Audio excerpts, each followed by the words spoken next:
Hey guys, so I'm here with Joe. What's up, guys? Joe Villani with Sturdy Home Inspections. I'm a home inspector out here in Suffolk County. Sitting down with Ryan. Joe reached out to me like last week and wanted to be on the podcast, and I'm extremely happy that he did. We had a great conversation. I think it was like an hour and a half, hour and 20 minutes, right, Jeff? Not bad. And you guys should have a listen. It's a good one, and I hope you younger kids are listening because it's a good one. Yeah. So you reach out to me on Instagram, right?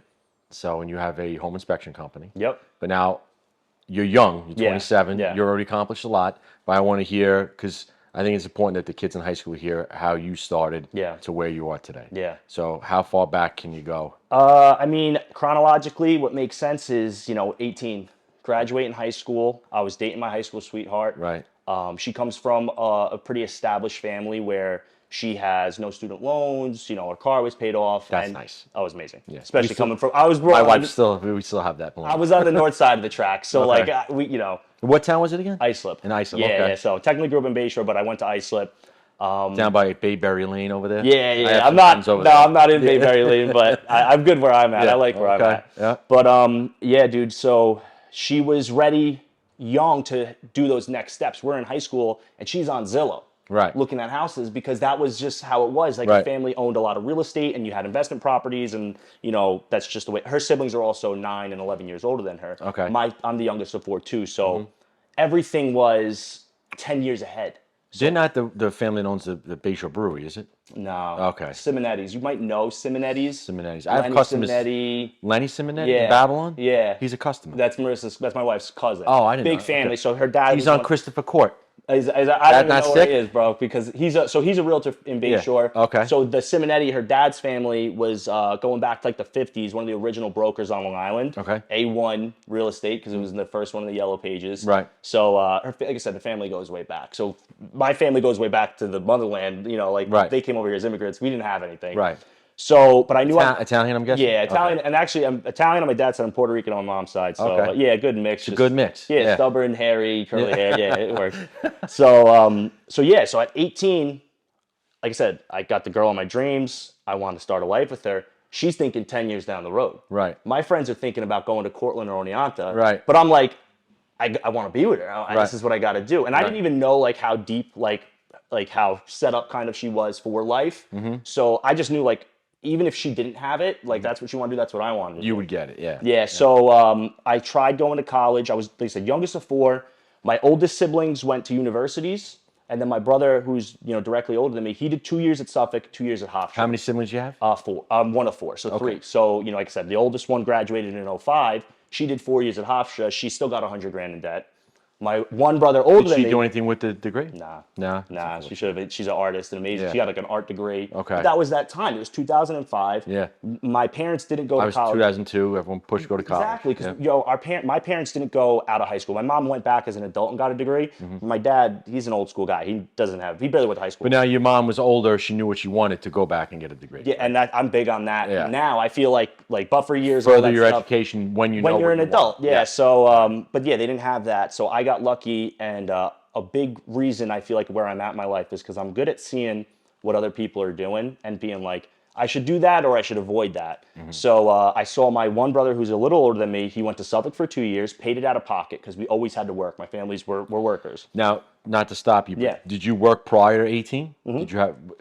We should probably talk about that because it's important, I think, to work during high school. Yeah, to- absolutely. To So build up that, accountability and whatnot. I was probably in 9th grade or 10th grade. It was like the end of the school year, and one of my buddies in the neighborhood was like, dude, I'm working for the tent rental guy.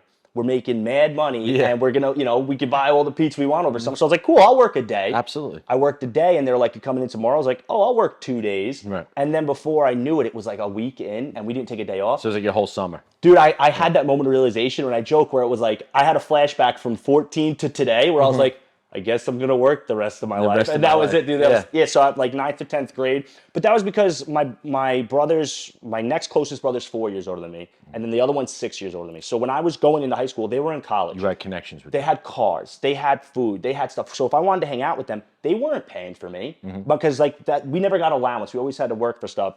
Growing up, my dad owned a home heating oil delivery company. Oh, what was he was the an name? oil man.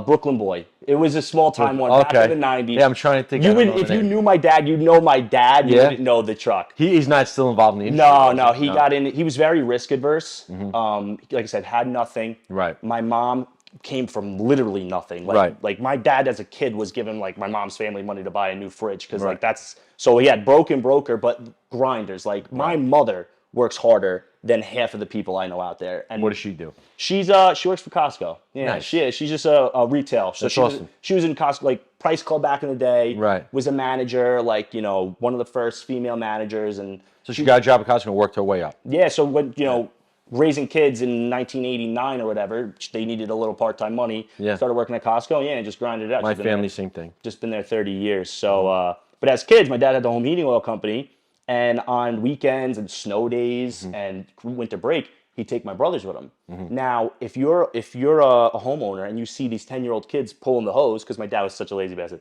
he'd make my brothers pull the hose. He laughed about it today. Yeah. Of course, that's where we got our work ethic from, because my dad was like, you guys, he was always working, but he was like, you guys are doing it. It's the same thing I'm doing to my nephew now, and I'm going to do to my son one day. So my brothers were like 10, 12 years old. They'd be dragging the hose, getting tips. Yeah. My brothers literally were like 10, 12 years old. Taste the money. They had cash. We had every video game, every new thing. Like, my brothers bought it. Right. So now, like I said, they wouldn't do that for me. So I realized, okay, I had to get money. So now, you know, my father has an oil delivery business, right? Really? Yeah. What's the company? It's called Econofuel. It's been around for like 25 years. Small, you know, one truck. He answers the phone, delivers the oil. Dude.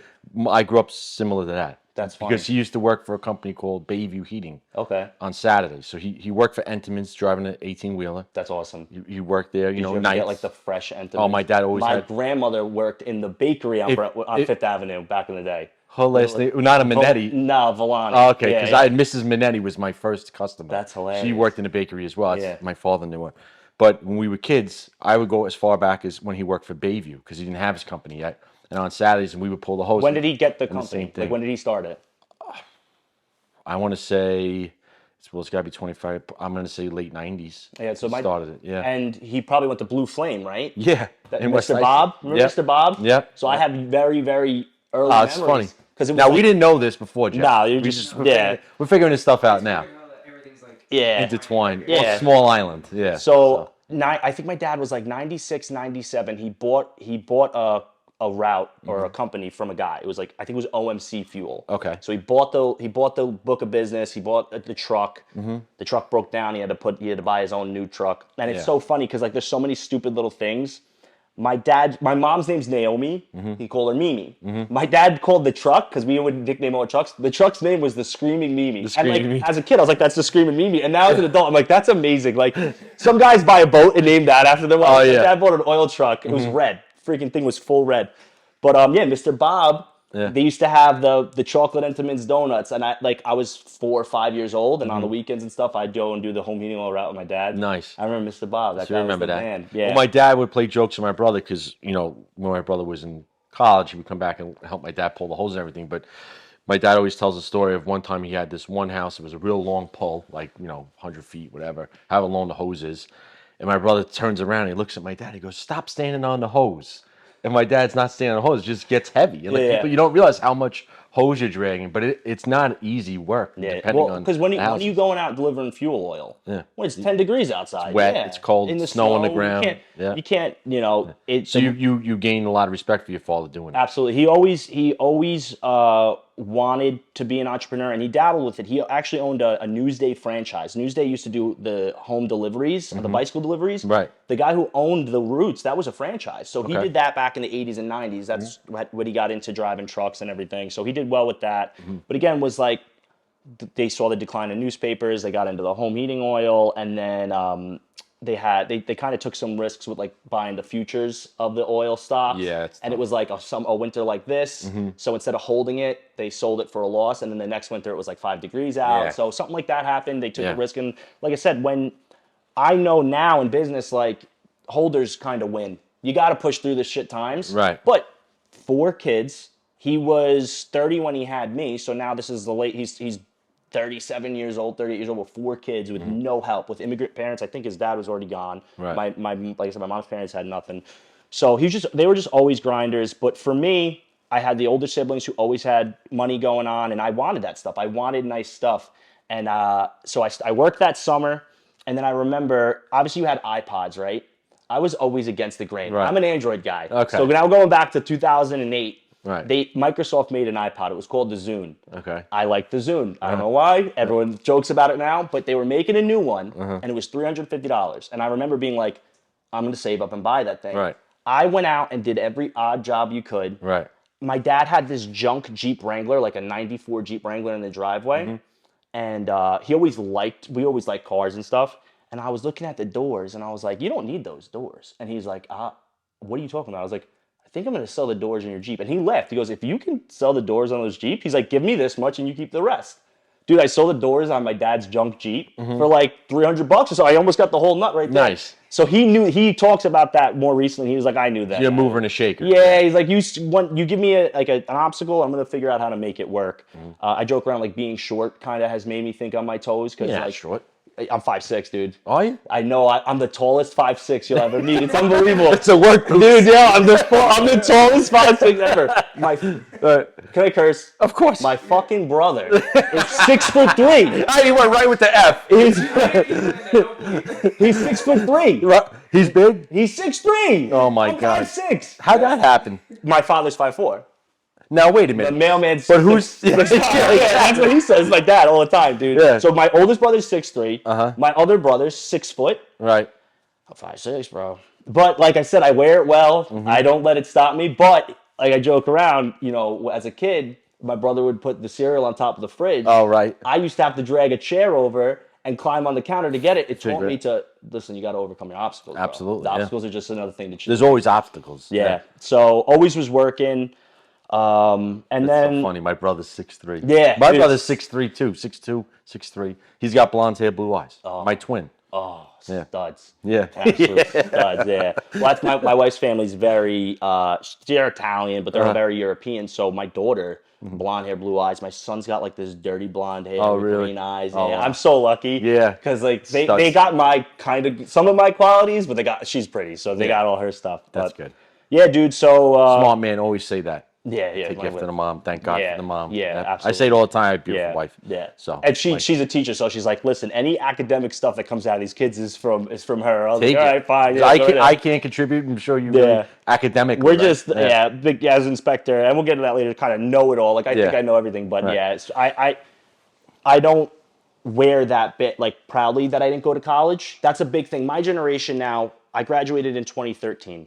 A lot of kids went to school and failed. Most of my friends don't have a degree, Right. but they did 4 years. They got 80,000 in debt. They had a blast, but ultimately they failed. It's good you're on here talking about this because you're in that age group, 27, right? Yeah. Where that's, I think, where we started saying, like, really my age group, I think it started, but now yours, like, oh shit, we got a problem here. Like, everyone's going to school, we got this debt accumulating, and they're not getting jobs in the field they're going to college for. So, like I said, That's I was the- blessed that's- with watching my siblings unfortunately go through it. So, going senior year, I had a blast in high school. I was class president. I was on the football No. team. Bro, I'm prom king, homecoming king, everything. Everyone loved me. Married my high school sweetheart. I was living the dream, bro. Yeah. Absolutely. Actually, went back. This is funny. I went back. My mom was cleaning out a closet. And, It's okay. Hey, Ed. Can I get you to move your truck? yeah, I'm sorry. Can't get out. I'm sorry. really? I parked on the side of the building. That's all right. We'll pause it. All right. So my truck, I have a 2009 Silverado. Now, is it going to 1500. bounce? 'Cause- Let them know that you're back from a Oh, yeah, commercial. we had to move a truck. So Okay. now we're back. We'll get back in the swing of things. Let's go back to what we're talking about. Yeah. Right? We're talking about, okay, what I was doing. So I was lucky enough to see, and unfortunately for my siblings and your generation, I saw Don't call me old. your generation, your MySpace or whatever. I don't know. Yeah. You know what? Facebook, I wasn't allowed. That's why I'm so I had to hide my passionate about this Facebook, because yeah. I wasn't allowed on Facebook. Yeah. Because in the beginning you had to be in college. Yeah. And you Oh, couldn't you be mean in college. Yeah. And I'd have all my friends on Facebook and they'd be talking about Facebook and it's like, oh, you can't get in. You're not in college, motherfucker. Dude, Like, we had one family computer with AOL Instant Messenger on it, but Mm-hmm. you could only log into one at a time. So my brother hacked and got AIM Plus. Okay. There was 4 away messages up all the time. Oh, And if you okay. my mom would just go and X them off because she didn't know. Right. All my friends would just be aiming Right. us. Funny shit. But all right, so everybody's planning on going to college, doing this stuff, and now I'm in ISIP. There's a lot of people who are like in my wife's position where it was like don't have to think about the financial part of college. Just go where you want. God bless them, and I'm happy for them. Right. But even so, Go get the my wife experience. could have went to whatever college she wanted, fully paid for. Right. She went to St. Joseph's. Right. Why? Well, that's a good Because teaching why not? college. Yeah, she wanted That's to be a my teacher. wife went. Yeah, and Yeah. dude, I mean, it was crazy. It was crazy. Like she had free college paid for, and even then, like we could have afforded it. You know, like, Right. if we were paying it off now, it wouldn't have crippled us. But so many of my friends, you know, would go. How many of them went to universities and then failed out, and then went to Oneonta and then failed out, and then finished at Suffolk Online? Right. You know, so I kind of saw that happening to my siblings and their friends. So I remember being like, well, I'm definitely going to start at Suffolk. And my plan was kind of to do 2 years at Suffolk and then go from there. Either, you know, because I wanted to go to college. I love music. I wanted to go. I wish I would have known then how popular podcasting would have been, because I was going to go into production And do stuff. that. Yeah, Yeah. because that was, you picked like that kind of trade Mm-hmm. and you went after it. So my dad saw how much fun I had and how much, like, I didn't get in trouble in school, but like Yeah. they were like, every one of my progress reports is like socializing disturbs learning. Yeah. My dad's like, you know, you kind of like, you get through school by kissing everybody's ass. And I really did. The teachers loved me. He's Yeah. like, college ain't like that, You're a good dude. schmoozer. Yeah. So he's like, what? Now, my dad's a Vinny. Surprise. One of our neighbors is the other Vinny Vinny in the or neighborhood. Tony, you know? Yeah, it's the Yeah. Vinny in the neighborhood. Yeah. So they were the two Vinnies, and Right. they were like, they would see each other in the street and they'd bust each other's balls, and I was like, you guys hate each other. Like, no, he's my best friend. Like, that's how the best friends in the neighborhood Yeah. was. That Vinny was a general foreman for the Carpenters Union in Manhattan, did high-rise concrete. Okay. And they were best friends. So he's like, before you go to college, why don't you ask Vinny to get a job? He'll get you in as a laborer. Mm-hmm. You're going to work hard, but that's what you got to do. Yeah. I was like May of high school, senior year. Like I said, all my friends are wearing their, you know, whatever, Arizona State hoodie announcing where they're going. And my dad tells me to go work in the union. Dude, I could have killed him. Yeah. I was so like I was like, you really think I'm that stupid? That's really how I took it, because that was the vibe. Like, you either went to college or you it's were still- an it's idiot still and went the to the vibe. workforce. Still So, the vibe. Yeah. but I was grinding it out anyway. At that point, I'd work with him because he was doing newspaper delivery. So I'd work overnight with him doing newspapers, and then I'd deliver pizza. Now let me ask you something. So you Yeah. had two hardworking parents, as did I.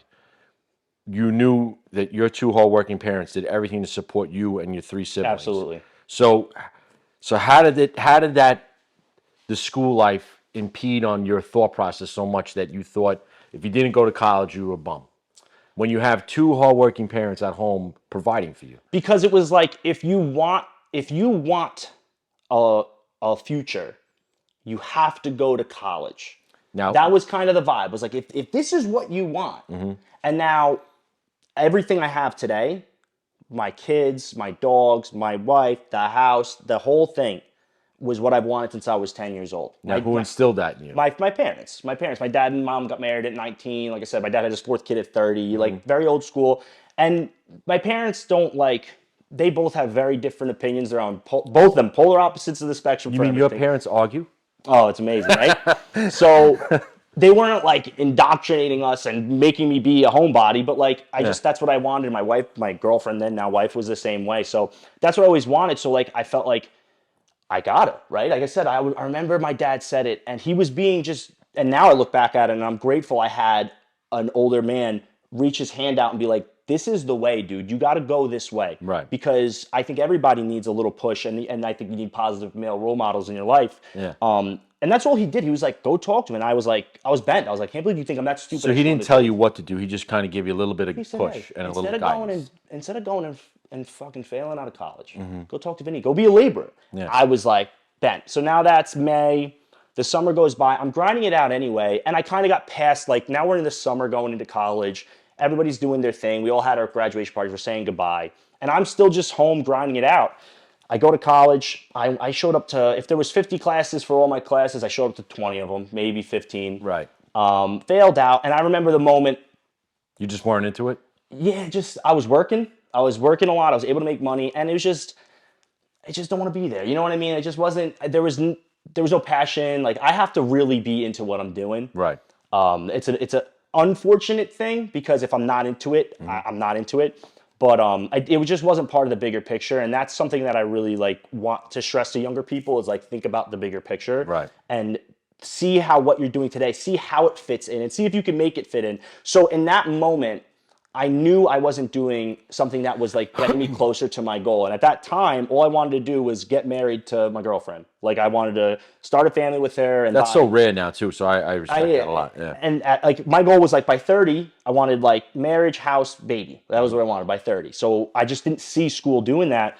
And I was failing out. And I remember it was like November break, and we had like the midterm meeting with our professor. And the English professor was like, we were schmoozing, we were chatting the whole time. Right. And then finally he's like, all right, let's get back to business. He's like, you should probably withdraw so you don't get the 0 on your GPA. And I thought he could have punched me in the face. I was like, what are you talking about? He's like, Joe, you haven't handled it in a single assignment. Yeah, I thought we were just friends. We I got was like, something. I'm gonna get him to you. He's like, it's not how it works, dude. He's like, oh man. He's like, you ain't in high school anymore. Dude, I could have cried to him. And then he was like, well, what are your other options? I was like, well, my dad says I should ask my neighbor to become a union carpenter. He's like, you have an opportunity to get into a trade union? I was like, yeah. He's like, that's an amazing career path. He's like, my brother's got one. He's got a bigger house than I do. I was like, oh, damn. That was my English 101 teacher at Suffolk Brentwood campus. If I can go back and check And that's the first time you heard that in a school setting. in a positive tone, because this guy's at the Brentwood campus of Suffolk. He sees people with potential maybe like muddle through an important part of their life. Right. And so at that moment, I went back with my tail between my legs, and I was like, Dad, what do you think about me talking to Vin? And he was like, oh, thank God. He's like, well, so now it's a good idea. Yeah, so so you really want to be yeah, between your legs. yeah. I humbled myself, and I realized, and the thing was, is the situation that I got into in the union, it wasn't what I thought I was going to get into. I thought I was going to go become like a first year apprentice laborer, making minimum wage. Right. You know, you put yourself out there. Fortune favors the bold. I drop out of school. I start going. You know, I'm signed up for going to work at 4 a.m. into Manhattan, working long days, cold days. I got lucky enough where the first job we were on was so big, they snuck me in as a full journeyman carpenter. So that idiot kid who was offended, 8 months later, was making $45 an hour, working like a bull. I mean, working like an absolute dog with criminals, with violent, really violent people in the harshest conditions, because I started in January of 2014. But yeah, that's what happened is I failed school and went the trade route and was absolutely blessed with the most amazing opportunity. Now, were you ever late to work, or were you always early on I time? missed one day I did 4 years in the Carpenters Union. I missed one day, and it was because at 3 a.m. I was up with the stomach bug. Right. And at that point, I was already in. I was a lead guy of a crew, and I texted my boss. I was like, dude, I am exploding. He's like, Joey, it's fine. Yeah. But I that was something with me. Like I said, if I was in it, I was in it. And my dad, now the process starts. He's like, you're doing this. My mom didn't want me to do it. The women in my life, my wife now, at that moment, she was like, you're going to drop out of school and go to be a carpenter? Like, Because that's the mindset. The women were like, one of my aunts was like, and what happens in 50 years when you're making the same money? Dad bought a house at 21 years old. But rewind before that, that was the opinion. So what was I saying about women? No, we were talking about you. So my thing with the kids, and I'm glad you said that, is I constantly tell them that, like, we just had them over here. They came for a tour and they went to FW up around the corner, and we harped on the fact that you have to be likable. Yeah. And if you're likable, doors will open, and you have to put yourself in situations for that to happen. So you went into the union. You showed up on time every day. I'm sure you schmoozed the shit out of everybody. Yeah, and look, and it got you. As the young guy, Yeah. so I was lucky because nobody else in my generation was doing that. I was 18. The next youngest guy was probably 28 years old. Right. So nobody else was young, and they all hated my generation. And I was like, what are you guys talking about? I'm here. So because they saw that I was a good dude, I was Vinny's nephew, and they all liked Vinny. Right. They gave me little good bit of respect. Yeah, they gave me good advice. And never be late on a Monday, never miss a Friday. Right. Never show up late for lunch, never sit down during coffee. Like all the stuff that's really easy to do. Like, it's really easy to do all that shit right, and it makes you super likable. Yeah. In a short period of time, I went from being the new guy to being like a journeyman. guy. Yeah, Yeah. like I was a lead guy within 18 months. Now let me ask you another question, because I have this conversation with guys on all the time, and you have, in every industry, in every job, you have the guys like you and me who work hard and strive to be better, and then you have the guys who do the bare minimum. They're in the same pool, but some succeed and swim and some sink. How many of those guys, when you first started, were later 40s, 50s, kind of doing the same thing because they chose to go to work every day, do the bare bones minimum, get everything they could possibly get out of their employer, and then go home for the Yeah, there was in the union especially. It was big, and you could hide. Yeah. You could totally hide. Yeah. You Now, know, I'm not just saying union. This happens in all work environments. Yeah, now. yes. But your experience. absolutely. So the good thing with my union Right. was 90% of the people appreciated being there because they grew up in the city. They were either, like I said, criminals. They grew up in poor areas. So when you're making $45 an hour, it's 2013. Right. And you go home to a neighborhood where people don't have jobs, the overwhelming majority of them were very, very appreciative. And the reason our union did well with getting the most out of us is because it was blood money. It's labor. It's concrete. I wasn't doing finished carpentry. I was doing form work 1,000 feet in the air. So one, it's a scary job. It's a dangerous job. People died on multiple jobs that I worked on. Right. I fell. I broke my ribs. I fell again. I like busted my head. Like it was a dangerous job. So it thinned out the crappier people. Right. The only thing our union did was protect our wages. You get laid off. I saw a guy look at a foreman the wrong way, like at a coffee, like did one of these. They laid him off on the spot.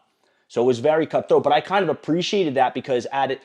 You know, I'm 27, I got all this stuff. People kind of like pipe you up and be like, wow, Joe must be really great. No, I was a 19-year-old kid who probably wanted to be late, I wanted to slack. I think everybody wants to like do less, but I was so nervous. I was so committed to my big picture. Like I said, I wanted to have what I had that I was so afraid to get laid off. And I'm glad that my feet were always to the fire. They would say yesterday's home run doesn't win today's game. So for the 4 years straight, even when I was a made dude, you could never slack. You could never do anything wrong because they will lay you off in a heartbeat. Right. And every day you'd walk onto a job site and there was 4 dudes shaping, trying to get onto your job site, trying to take Chomp the at the hammer bit out of to your take hand. your work. So every single dude, like that was at that age. But that's life. To see grown men, life, bro, yeah. who have. And so this was an amazing thing.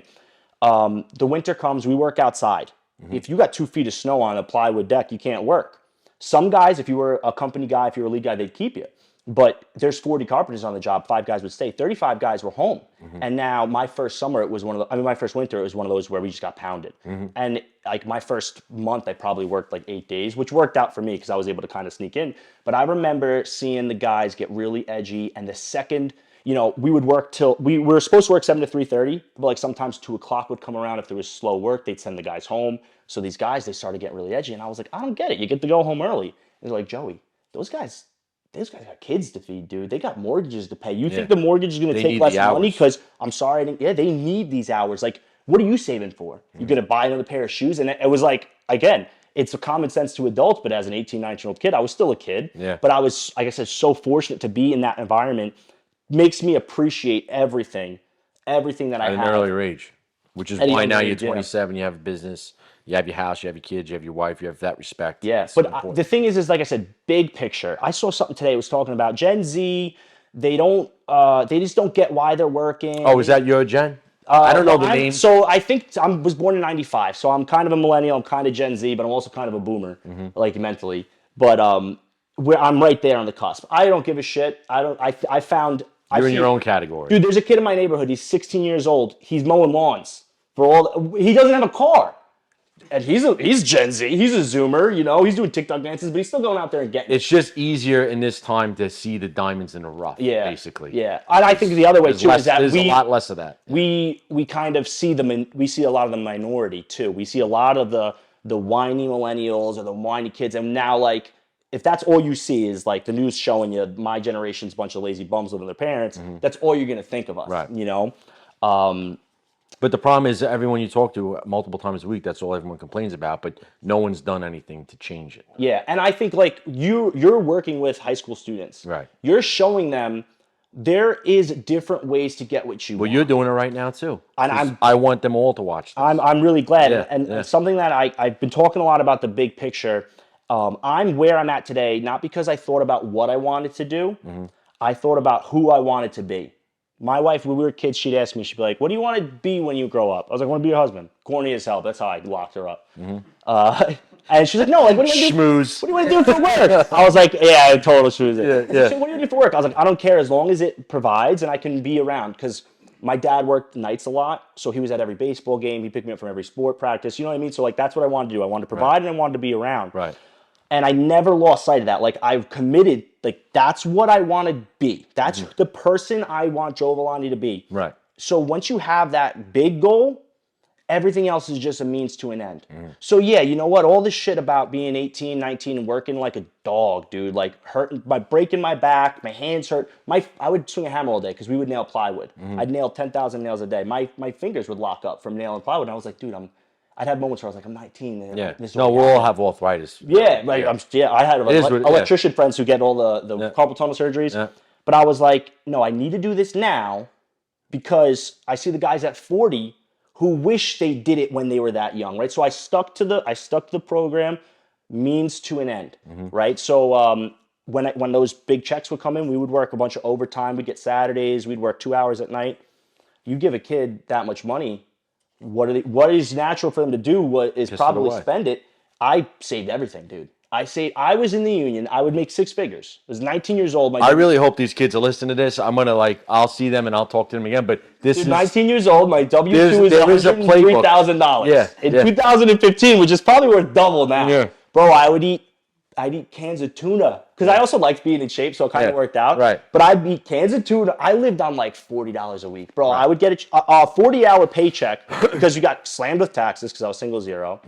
40-hour paycheck, I'd bring home like $10.50, $1100. I would go to Chase on my way home from the Brentwood train station. There was a Chase on Brentwood Road. I'd deposit the check. I'd take out $100 cash from me. That was gas and food money. $100 a week, and then I'd put $800 to $900 a week in a savings account, and that was it, dude. Whatever went in the savings account was locked up. Yeah, not touching it. So it becomes a game. It's You want to build it. You don't want to take it away. You want it to go up. Yeah. So like so 18, 19, I do a few good years, and it's time. I'm going to move out of my parents' house because I was getting up at 4 a.m. to catch a 5 a.m. train. Right. And like my brothers worked nights, so like my older brother's alarm would be going off in the middle of the night because he had to get up, and Right. that was like messing my day up, dude, Right. because like I was grinding. Right. I left the house at 4:50 a.m. I didn't get home on a normal 8-hour day from 4:50 in the morning, 5:30 at night. Now I still would lift 5 days a week. Right. So I had to hit the gym. When you could, family. I still sneak it in now. You get 5 days in? Yeah. That's tough. Well, That's good. God bless. That's the sacrifice I make with Yeah. owning a business. I could make more money, but like that's something that I prioritize. So like Yeah. I do actually take some time back. Yeah. Because it's a priority for me. I have to do it in the mornings, but now my wife and I, this place in Lindenhurst, we're trying to go like 2 days a week. So still have the mornings and then the nighttime stuff. Yeah, it's hard. It's hard. It's a sacrifice. It's legitimately a sacrifice to get there. Yeah. But I'll go there for 20 minutes. Like my 5 days a week is probably equal to the one. Yeah, you're getting there. So I would do that. You go out, get off the train. I'd be home by 6, in the gym from like 6 to 7, and then I'd hang out with my girlfriend, who's now my wife, and I'd hang out with her from like 8 to 10 at night. I'd fall asleep on her couch. 11 o'clock, I'd like drive home half awake, and I'd wake up. That was like the grind. But like I said, the big picture was always to be a provider, right. to be where I'm at now. So what ended up happening is we get engaged, we move in together. The next year we buy our house. I do a nice gut reno. I put an accessory apartment in my house. So it was 2016. I got my house for a good price. I got my house for a good rate. Right. I can live with, my house pays for the mortgage. That apartment pays for the mortgage. I have no debt, no car debt. My wife has a used car. I have old trucks. No debt. I'm in like a really good position. We get married. The year we're getting married, I took some civil service tests because I was starting to think, I was like, okay, I don't think this is going to fit for me being the dad that I want to be, because I looked at the older guys and I was like, they work 6 days a week. I was shaping to be a foreman. Like they were going to make me a foreman. And when you're a foreman, you make a lot of money, but you're never home. Yeah. And I was like, I know we're going to have kids young. It was like me becoming a foreman was like the timing of me having kids. And you only get those first few years. Everything's different those first few years. You'll never get that time back. So I started thinking okay, well, I got to figure something out.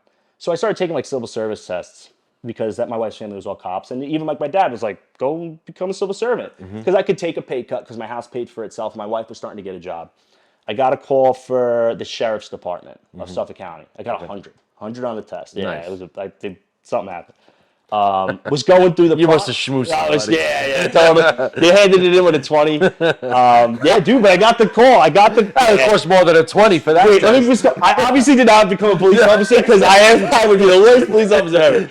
But I was going through the process because I was like, oh, sweet. Like, dude, like life goes easy on me. It really does. I was like, oh, sweet. I'm going to go from the carpenters union into a cake civil service job.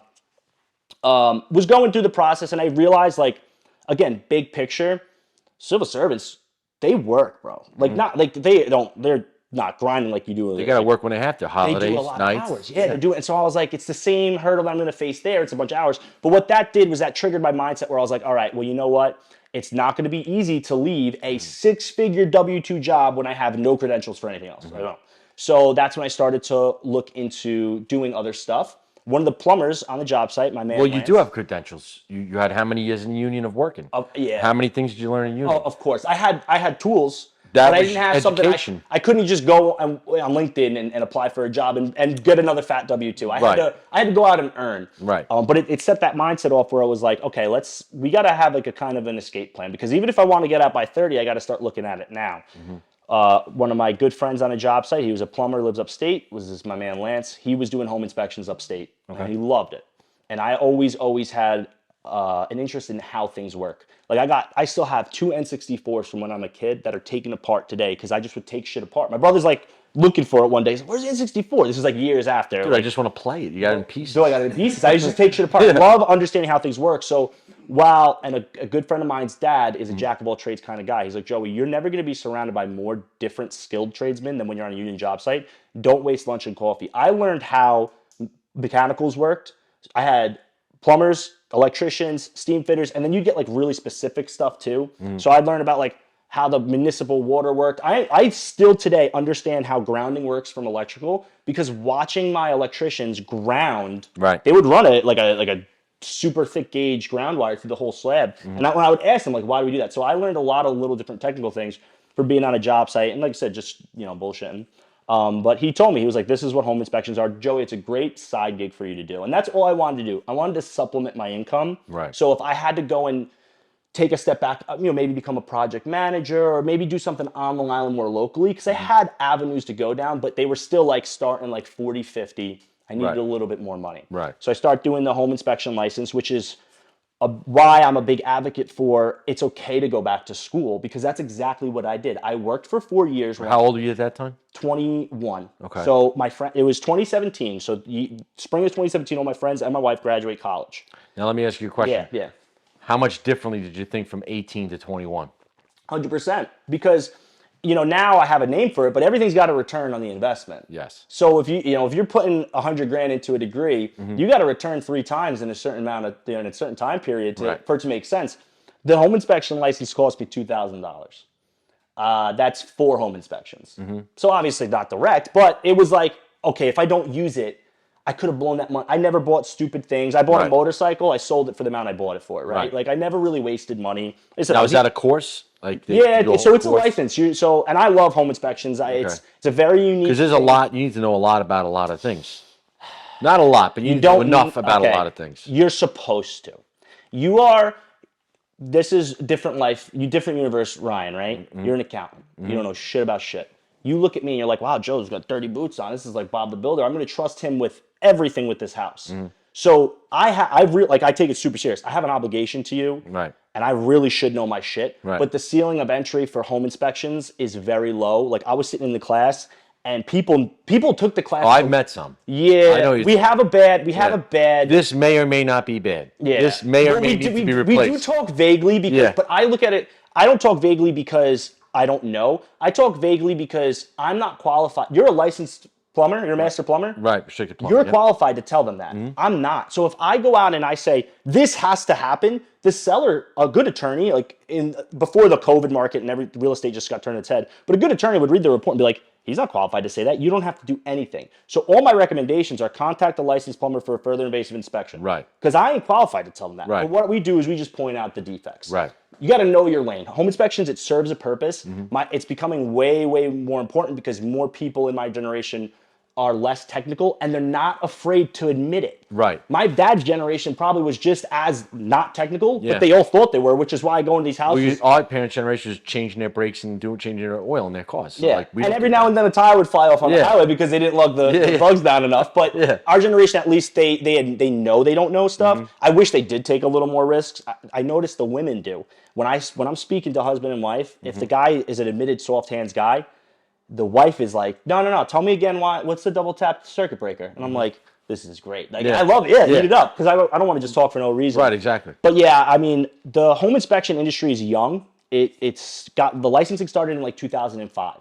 Before that, it was engineers, architects, and contractors who had free time, Right. or a lot of second career guys, cops and whatnot, who are retired. So it wasn't as much of a business as it's just a service. I still do feel like it's just a service. It's not a business, Right. Because right now I do have an inspector who works with me, but he's getting to the point now too where it's like once you know how to do it, he's just going to go and do it Right. himself. And we've had that conversation. Right. He's going to go. I'm going to help him start his own gig. Right. But yeah, I do love the home inspection process. The ceiling of entry is lower, so I'm hoping as I grow in this industry to make it a little more legitimate. A big problem with the home inspection licenses, like in real estate, we get all our money from the real estate industry. So technically we are in the real estate industry.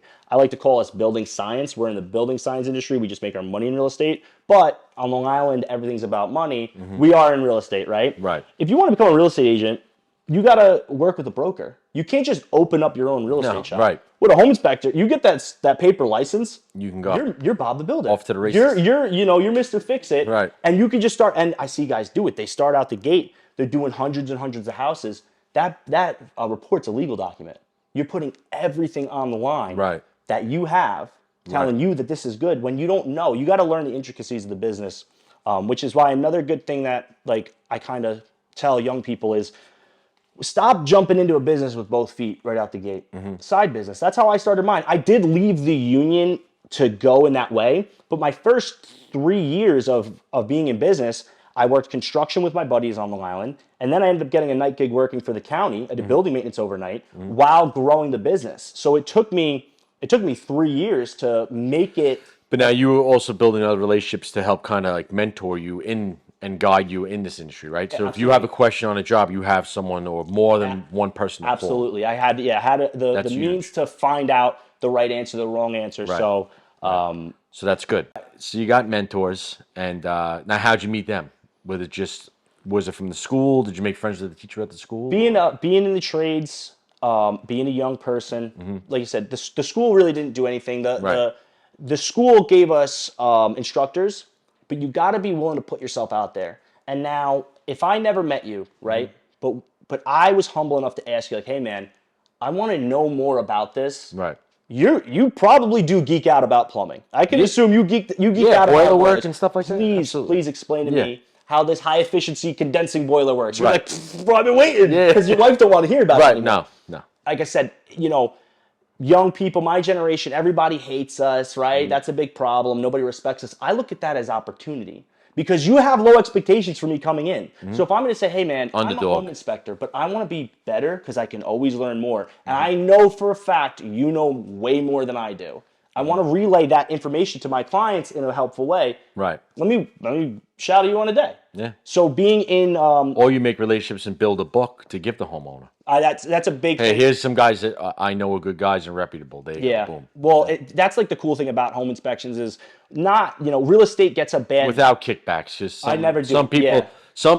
I don't like the kickback mentality of business because like you'll have realtors who like, oh, give me your cards and I'll put you on a list and may I get me a kickback? I don't do any of that. Real estate gets very slimy. There's the dudes who have been around for 30 years are sharp and they're good. And like with home inspections, I get guys reaching out to me and they don't know Right. who they're dealing with, but they're like, hey, listen, man, we have a referral fee and blah, blah, blah. And I'll literally tell them, like, you can shove that referral fee up your ass. You call me again, I'm going to call the board. That shit's illegal. Right. I am like, dude, I'm a straight That's a up- referral fee from the They want realtors. kickback for the inspection. Well, I'm giving you business. Yeah, and I'm giving you a good reputation. When that buyer's house doesn't burn down in 10 years, they're going to be like, oh, that recommendation, that was a good referral. Yeah. These real estates, people can make really fast money in real estate, so Yes. they don't have to worry about ethics. Like I said, I work with people who have a good reputation locally.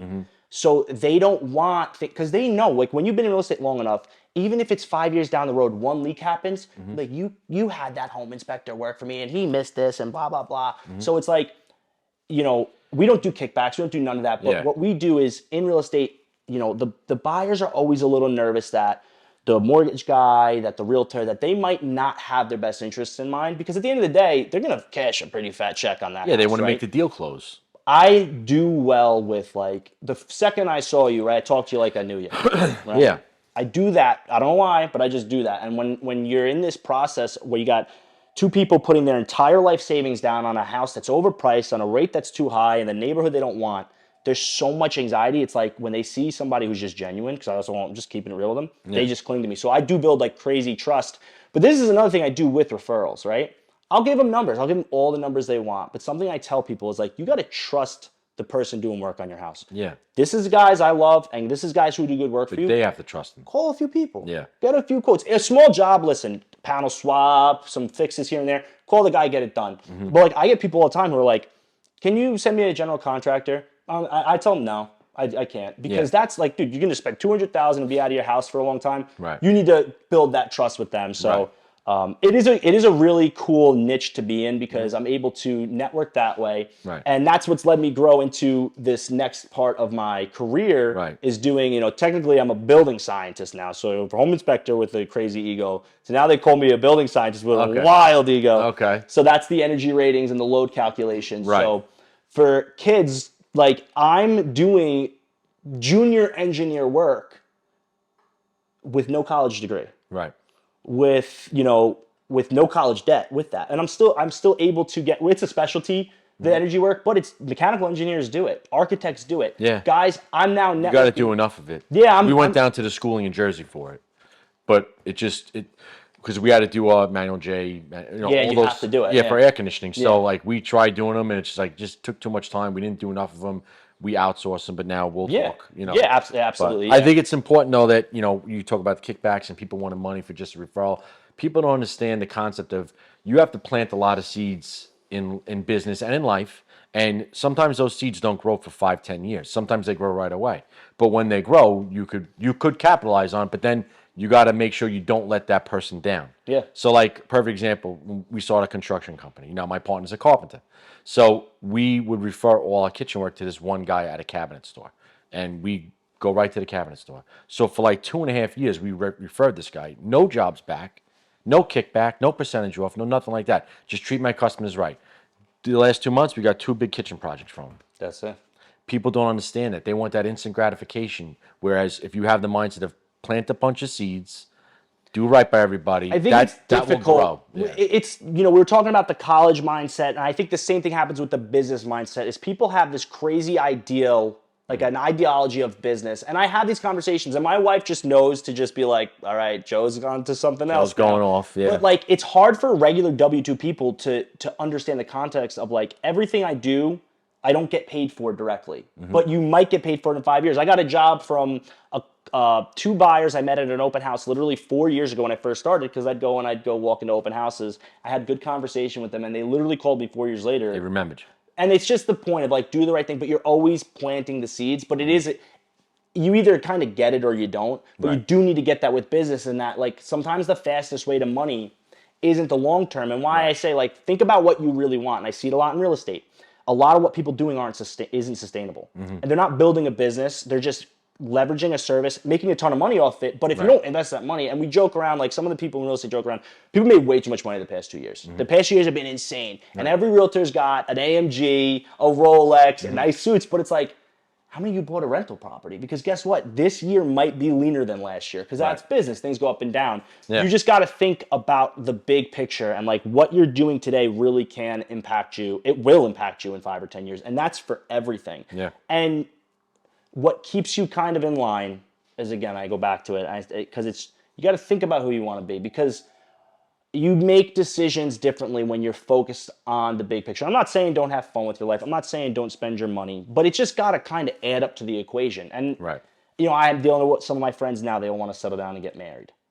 Is it really the best time for you to do that? Yeah, if they found the right person, maybe. But if But- they got money in the bank, I mean, There's how many different factors that contribute to that. Of course. And so for young people today, I feel like they are shown the end of the road and they just want that right now. I want to skip to it. They want to skip to it, but you got to understand, one, there is no end of the road. Because you know right now, you 5 years ago, you're looking at you right now in this office, you're like, I made it. Yeah. You right now are sitting here being like, I am half the man I'm supposed to be. A lot of ways. So never use that as like, there's no end road that I want to get to business-wise.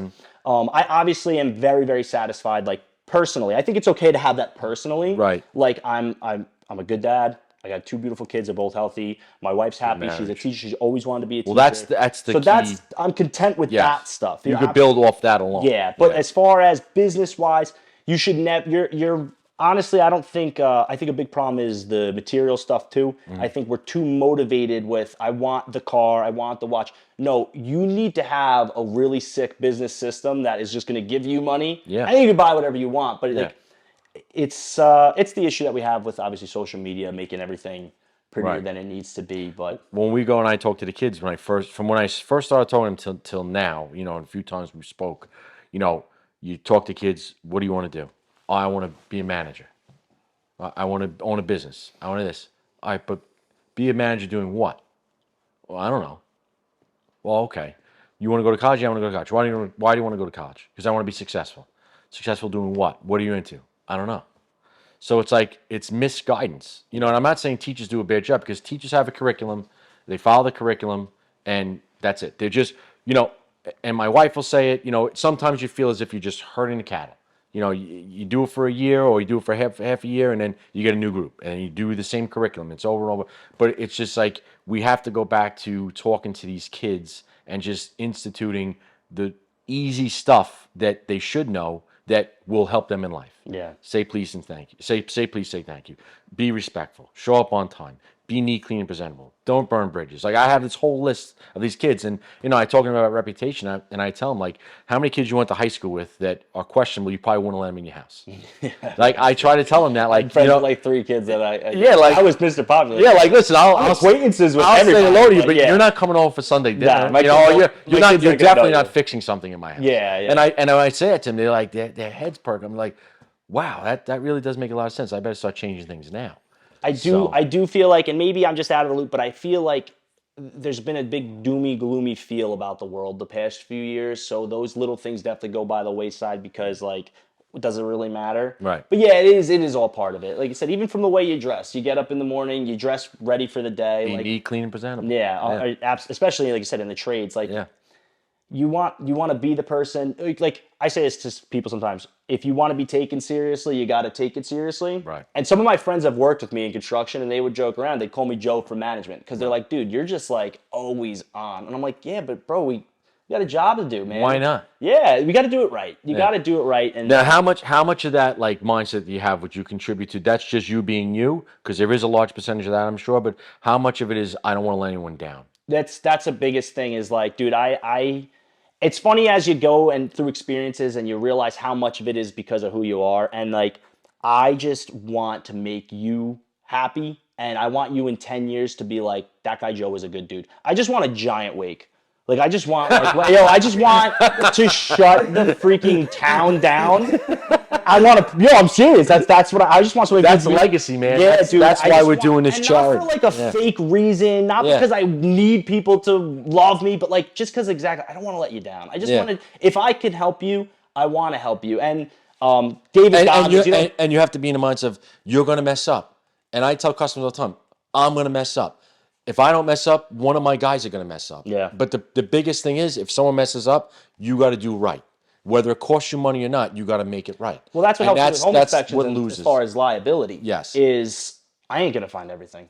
No. I'm going to miss something. It's not if, it's when. But people can tell I'm really, really, really trying, and I give a shit. And I give a shit about them. And the last thing I'd want to do is put them in a bad situation. And I wear that like my heart on my sleeve with that, is that, which is the biggest hindrance in a business, is now that I have this thing that I love to do, I love home inspections. Right. I'll never be able to scale it to having 10 inspectors because it's too personal for me. So now being in business, I really work for myself. You say that now. You could instill that in your people. The people that right now, the way the home inspection industry is, the people that are going to be able to do that are going to do it themselves.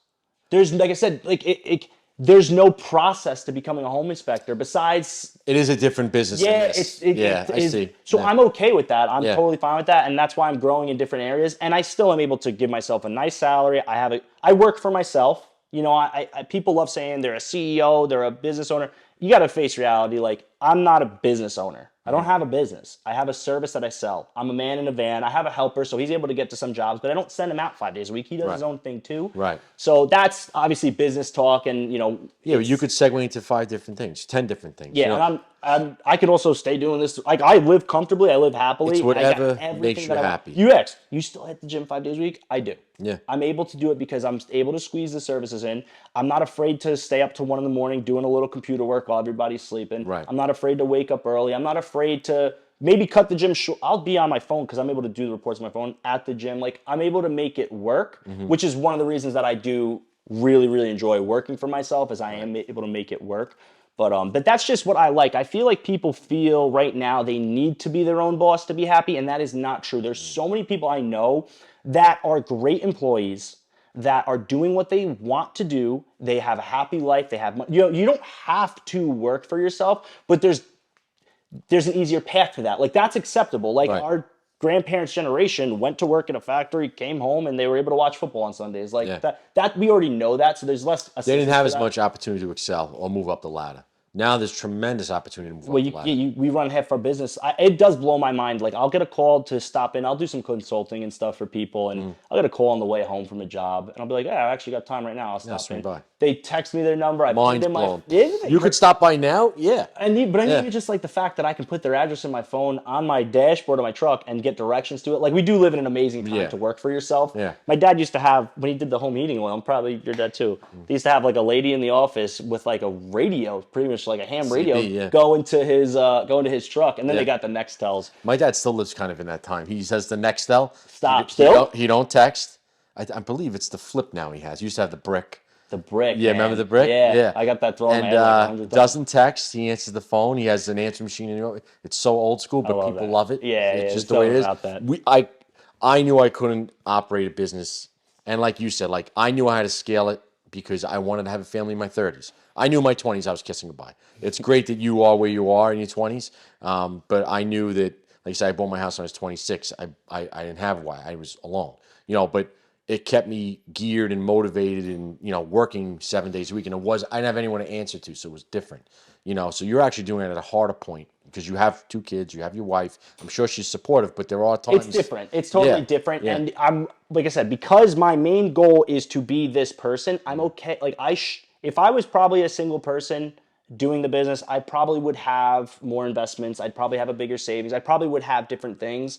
I don't even sweat it because the goal was this. I'm able to support You this. hit your goal already, yeah. Yeah, you know what I mean? So, because I had clarity on what I wanted, I am super envious of the single young male doing their thing. In real estate, I love my life. Yeah. But they're all posting about going to the gym at 4 a.m. I'm like, what else are you doing, dude? Yeah. You should be going to the gym. Dude, I lived that life. You didn't live it. I lived it. And listen, it's great. You get to work and I had the business. I was bouncing at night, but all I wanted was I wanted to have wife and kids. Like, that's what I wanted to. That was my goal. I wanted the right wife and kids. Yeah. So it took a long time. And even that, my wife was most of your friend group is probably they got married younger than me. I got married with, like I said, my wife's sister is 9 years older than us. Okay. And so her brother-in-law is my best friend we were talking about with the golf outing. Right. So they're 9 years older than us. We all got married at the same time pretty much. Not that close, but not that far apart either. Yeah, no, I was 34 when I got married. I met my wife at 30. That's awesome. And then a lot of things happened to business. My wife was previously married, so I had a stepson. My stepson was like a year and a half old when I met him. Oh, man. So I was like a father and a husband overnight. That's dope. So and then it was like, all right, gears change. But then your motivation changes because now it's like, all right, now I have this in my life. I really got to step it up because I want to be home for when my son has practice. I want to be home to coach his baseball, we coach his football. Where I'm able to do that. And that, I saw the other day there was some billion. I forget his name. I probably shouldn't mention it anyway. But he was a billionaire sitting in a chair and he was talking about what success is. And he says, "You know what success is? He says, success is when you're older and your kids are older and they want to hang out with you. Like that's the next step. It's like me and my wife talk about that all the time. Like we have the house now where everyone comes and has holidays at our house. We want that. We want that forever.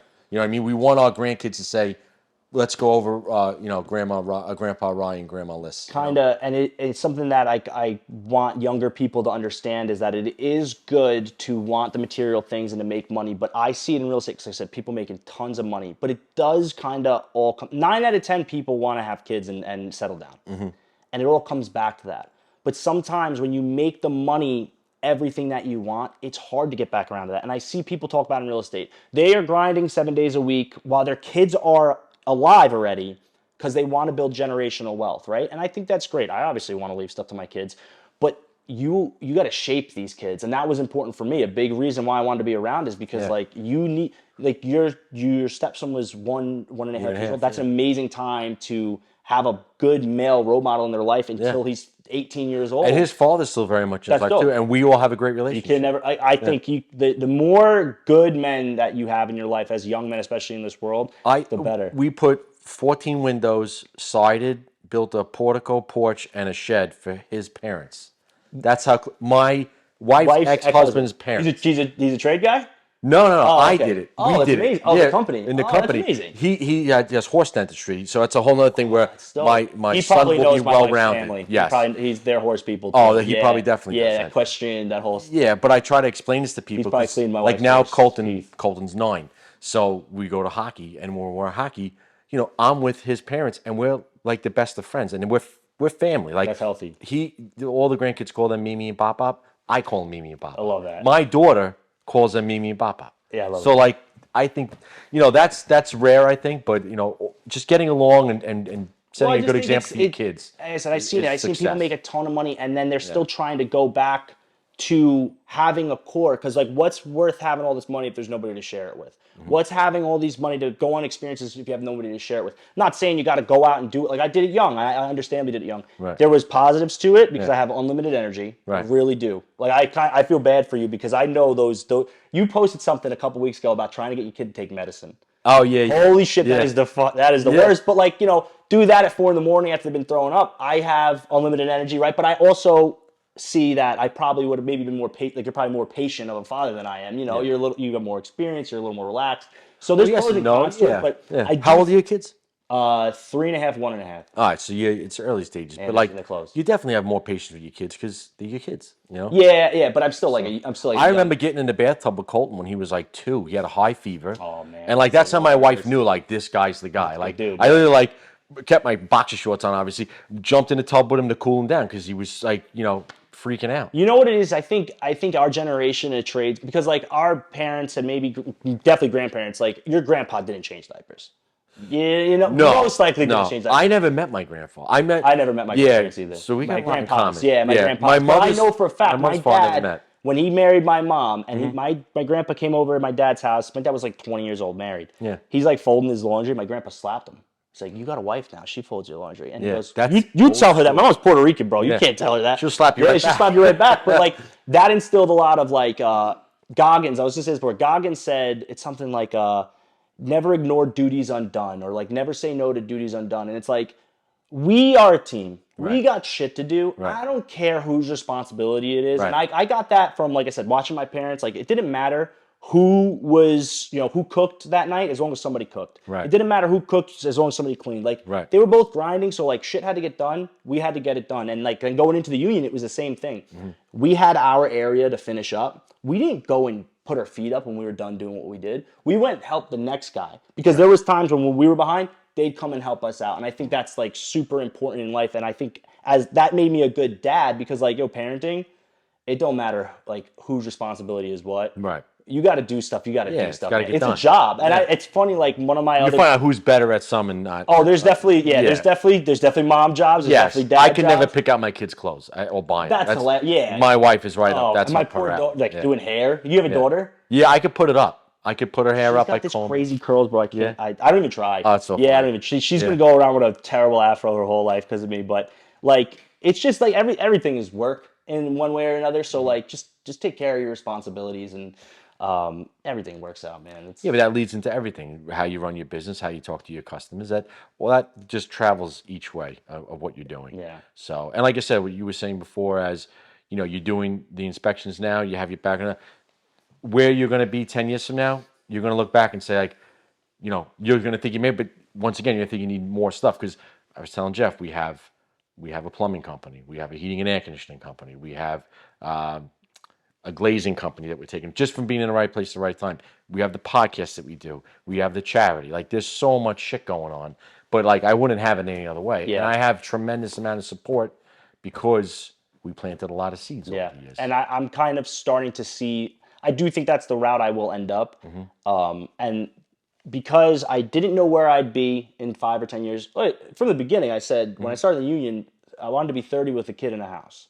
27. I'm 27, 2 kids in a house. You know, Yeah. and I'm by the end of this year, I'm hoping to get like a rental property or something. Right. So I'm beating that, right? So Right. So I'm good now. Like in that grind stage in my 20s, I'm probably not gonna. We might have more. Probably not. If I have no more kids, it's kind of like me and my wife are going into grind mode. She's going to become a principal or something, and like I'm going to continue to grow. But I'm planting seeds again where I'm taking some coaching with business people that I really have no business talking to them. Like Why? Exactly. But I say that to myself. But Yeah. in reality, If they I'm can just do it, some- you can do it. That's how I look And that's at it. how they put it too. They're like, dude, we were in your position once too. But how old were you when that clicked?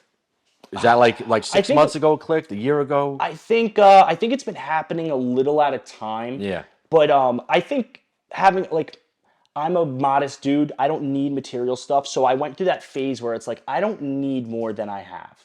Like I really don't like everything I want. I just want to like pay for my kids' school and buy them a car. Like I'm very modest with and that's fine, yeah. It clicked when I've been reading a lot more. I always loved to read, and now just doing the business, I have office time. I'll read like 10 minutes a day. And I was reading one of the business books, and they were talking about like everybody's better when you have more money. Like I'm a helpful person. Like I always wanted You would to help more people. Yeah, you can help more people when you have money. Like we were talking about charitable stuff. If you're not a selfish asshole. Yeah, and I know I'm not because Yeah. I don't look at money even as the goal, but now it's kind of like, okay, you figured out the formula. You're the person. I'm happy as a dad. I'm happy as a husband. It's a good balance. So now a little at a time, start growing because That's the formula. You have a plumbing company, a heating company. There's things that you can leverage your relationships to just kind of grow. And I did start. I have my Sturdy Home inspections, but now that I'm getting into the energy rating stuff, I have Sturdy Homes. What is Sturdy Homes going to be? Well, what Sturdy Homes was a dream in my head 5 years ago. When I started doing home inspections, I didn't know what it was going to be. Right. It's going to be something. And I asked my dad, asked my wife, anyway. They know, all right, Joe's going to figure something out because all I have is time now. Think outside the box. Yeah, so right now it's the energy ratings. Right now it's the load calcs. Who knows? 5 years it could be building. Biggest Who thing knows it is focusing on the things you want to do now while not letting that other stuff go to the wayside. Yeah. That's the hard part. Yeah. But that's what happens when you start surrounding yourself with the right people. Yeah. Like I couldn't do anything that I do without the people around me. Yeah. Either the people that work for me that are now family, that just become family, my family, my wife. You know, you need that. You know, I couldn't stress that enough. Yeah. There's things that I can't do. And I like Jeff, perfect example. Jeff does all our editing. I can't. I would be so lost if I tried to do that. Frank, who's not here, Frank does our marketing. Like you have to be able to trust your goals and your mindset and your thoughts with other people. Yeah. And then get them on the same vision as you. And then once they're on the same vision as you, like sky's the limit. Yeah. And then it goes back to like, well, they're doing that. Why can't I? Yeah. What makes them any different than me? I could do that. And that like And that's the mindset. the mentors that I have, because Yeah. I'm not afraid. Like I mentioned before off camera, when I first started, I somehow chit-chatted my way into sitting down with a millionaire in his office multiple times, and he just gave me a ton of gems because people are willing to help you. I don't want anything in return. I just want to have a conversation. So a big thing with the business is like getting out of the way of the business. So like you're able to have all this stuff because you don't get in the way of it. Right. But I do sometimes. Of course, I it's tend to natural. micromanage, and it's like I got to stop doing it's it. natural. And Like I I just said, piss everybody off. when I just said like my little stupid thing, like, oh, don't ignore duties undone. Well, sometimes that means I'm going to micromanage the shit out of stuff and I'm going to get in the way. So And I don't mean it. looking at the big picture is I don't need to do other business right now. But what I need to do is grow my brain, create a mindset of nurturing what I like to do. I love doing home inspections. I actually have a goal of doing less home inspections a year, servicing 200 quality home inspections, helping 200 quality families that are in my area. And that's what Joe's going to do 40 hours a week. That's what I want to do. Right. And that's going to pay a salary. But then I'm going to have businesses that create revenue. Right. And I'm not going to operate in those businesses. I will get them started, but I will get out of the way of those businesses. And the thing that I'm okay with is what you've said is like planting the seed and letting it grow over time. I understand business takes time. I don't want to rush it because I want to do it right. Because if I were to just start rushing business right now, I'd get in the way of it. I'd mess it up, and it wouldn't become what it needs to be. Yeah. Even with the home inspections, my first year of home inspections, I think my first 12-month window, I did like 15 of them. I was okay with that because I did 15. I was able to support that. I was working full time doing other stuff. You got to crawl before you can walk. 100%. And I was totally fine with that. I don't feel embarrassed at all. There's guys that come out the gate doing hundreds. Good for them. I'm happy with them. It's not me versus them. It's me versus myself. And really, it's me. It's the good. That's important you said that because, like, we don't look at Comparison is the competition. killer of all joy or something like that. Something like that. Whatever it is, it makes sense. But you got to basically, we look back on like, it's February. I want to beat February 2022, 2023. That's my competition. And I look at it, I'm big on this, man, is like, somebody asked me once, they're like, do you think you hit your potential? And I said, absolutely. I hit my potential the second I bought a house, had kids, had family, because like, I think that's what people probably expected, right? Right. But there's always two versions of yourself. There's the good version and there's the bad version. And like the battle with me is like, doing the right thing, being the better person, doing more business, like always taking that better route. So I can't do that effectively. I can't become a better version of myself if I'm worried about what you're doing. I'm happy for you, man. This is amazing. No, me too, dude. I'm excited to see what you're going to be when you're my age. If you were a home inspector who started before me and you had this right now, I'd still be happy for you. I'm cool with my competition. Yeah. One of my biggest competitors lives the town next to me. Our kids are in daycare together. I shoot the shit with him. I help him when I need to. though? He helps me. Yeah. Exactly, because like the abundance thing, it's real. I'm not giving away business to him, but there is Not everyone thinks that way. No. So I'm friends with a ton of plumbers. A ton. I do work for them. I was just at a Super Bowl party with like probably the top plumbers on Long Island right pretty now. cool. Like all mentors of mine. I love them. Like literally, like I say goodbye to them and their wives. I love you guys. Like I do. I love them. But then you got guys in different townships that once you start to become something, you got guys that are like trying to just cut your legs out. And it may happen to you. If you become successful, it will. But like you're going to always have that, and you just got to figure out that balance. Yeah.